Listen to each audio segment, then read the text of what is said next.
নমস্কার বন্ধুরা, welcome to SB sport zone. তো এই ভিডিওতে আমরা কথা বলবো বেশ কিছু গুরুত্বপূর্ণ ট্রান্সফার আপডেট নিয়ে।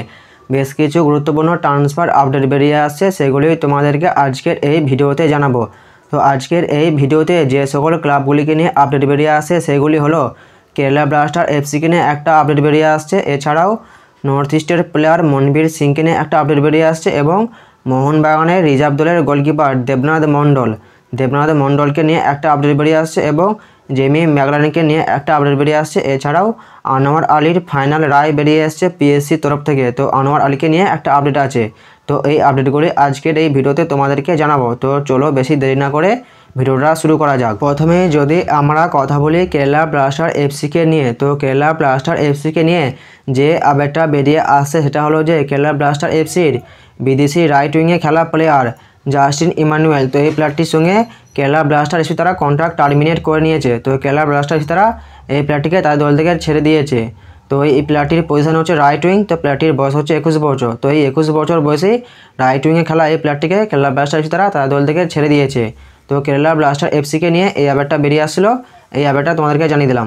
এরপর আমরা কথা বলবো নর্থ ইস্ট ইউনাইটেড এফসিকে নিয়ে। তো নর্থ ইস্ট ইউনাইটেড এফসিকে নিয়ে যে আপডেটটা বেরিয়ে আসে সেটা হলো যে নর্থ ইস্ট ইউনাইটেড এফসির প্লেয়ার মনবীর সিং, তো মনবীর সিংকে জামশেদপুর এসপি তারা নর্থ ইস্ট ইউনাইটেড এফসি থেকে তারা তাদের দলে সাইন করিয়ে নিয়েছে। তো নর্থ ইস্ট ইউনাইটেড এফসিকে নিয়ে এই আপডেটটা বেরিয়ে আসলো, এই আপডেটটা তোমাদেরকে জানিয়ে দিলাম। এরপর আমরা কথা বলবো মোহনবাগানের রিজার্ভ দলের গোলকিপার দেবনাথ মণ্ডলকে নিয়ে। বাঙালি গোলরক্ষক দেবনাথ মণ্ডলকে সই করালো আই লিগের ক্লাব দিল্লি এফসি। গত মরশুমে মোহনবাগান তাকে সই করালেও মূলত রিজার্ভ দলের হয়ে কিছু ম্যাচ খেলেছিলেন তিনি। 27 বছর বয়সী দেবনাথ এটিকে যুবদল থেকে উঠে এসে চার্চিল ব্রাদার্স ও সেখান থেকে লোনে কিছুদিনে বেঙ্গালুরু ইউনাইটেডের হয়ে খেলেছিলেন। এবার তিনি আই লিগের ক্লাব দিল্লি এফসিতে যোগ দিতে চলেছেন। তো দেবনাথ মণ্ডলকে নিয়ে এই আপডেটটা বেরিয়ে আসছিলো, এই আপডেটটা তোমাদেরকে জানিয়ে দিলাম। এরপর আমরা কথা বলবো মোহনবাগানের স্টার বিদেশি প্লেয়ার জেমি ম্যাকলারেনকে নিয়ে। তো জেমি ম্যাকলারেনকে নিয়ে যে আপডেটটা বেরিয়ে আসছে সেটা হলো যে নিজেকে পুরো ফিট করার জন্য অক্লান্ত পরিশ্রম করছেন জেমি। তো যেটা জানতে পারা যাচ্ছে যে গতকাল মোহনবাগানের অনুশীলনে জেমি ম্যাকলারেন তিনি মাঠে অনুশীলন করছিলেন, তারপর তিনি মাঠের সাইড লাইনে গিয়ে ফিজিওর সাথে ট্রেনিং করছিলেন। তার কিছুক্ষণ পর যেটা জানতে পারা গেল যে তিনি মাঠের ধারে বসেছিলেন ঘাড়ে হাত দিয়ে। তো জেমি ম্যাকলারেনকে নিয়ে এরকমই আপডেট বেরিয়ে আসছে।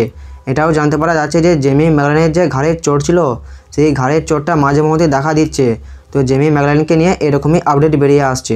এরপর আমরা কথা বলবো আনোয়ার আলীকে নিয়ে। তো আনোয়ার আলীকে নিয়ে পিএসসির তরফ থেকে ফাইনাল রায় দেওয়া হয়েছে। তো যে ফাইনাল রায়টা বেরিয়ে এসছে সেগুলোই তোমাদেরকে জানিয়ে দিচ্ছি, বেশি ডিটেলসে যাব না। কি রায় বেরিয়ে এসছে সেটাই তোমাদেরকে জানিয়ে দিচ্ছি। যেটা জানা যাচ্ছে যে আনোয়ার আলীকে 4 মাসের জন্য ব্যান্ড করা হয়েছে।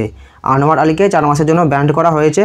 এছাড়াও ইস্টবেঙ্গল ও দিল্লি এফসিকে 2 মরশুমের জন্য ট্রান্সফার ব্যান্ড করা হয়েছে। তো এই 2 ক্লাব 2 মরশুমে কোনো নতুন প্লেয়ার সাইন করাতে পারবে না। তো ইস্টবেঙ্গল ও দিল্লি এফসিকে এই রায় দেওয়া হয়েছে। এছাড়াও ইস্টবেঙ্গল এফসি ও দিল্লি এফসি ও আনোয়ার আলীকে 12 কোটি 9 লাখ টাকার মতন দিতে হবে মোহনবাগানকে। তো এই রায়গুলি বেরিয়ে এসছে পিএসসির তরফ থেকে।